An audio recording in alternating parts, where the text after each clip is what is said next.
now I can tell you with absolute certainty that I love what I do. I love who I am. I love my life.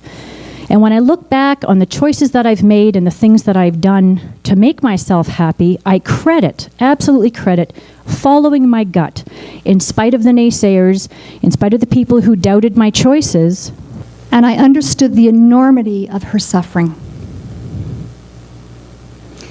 And as overwhelming as that was, I also thought to myself, wait a minute. You've died 1,000 times, but you're standing here before me. You've lived 1,001. Oh my God, how resilient are you? That was enough. That was enough to give me hope. And that's where I found hope. It wasn't in the system. It wasn't in the doctors. It wasn't in the letters after the name. It was in my mother. I was born with a congenital heart condition, so it meant that I tired easily. I wasn't allowed to play sports, and my participation in phys ed was limited. So as a result, I developed other interests, non-athletic interests, like reading and imaginative play. And I believe that all of us wake up eventually. For most people, it's on their deathbed. But for me, I woke up when my second marriage failed. I think everybody wakes up some point, right? Unfortunate part of waking up is that it's a son of a gun because you can't go back to sleep.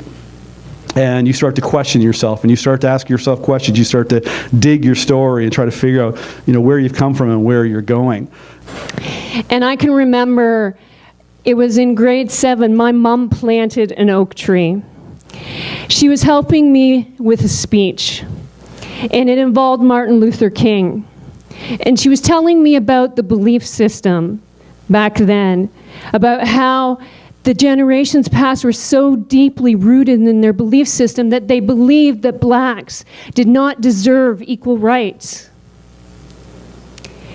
And it was Martin Luther King that helped break that illusion and that limiting belief system.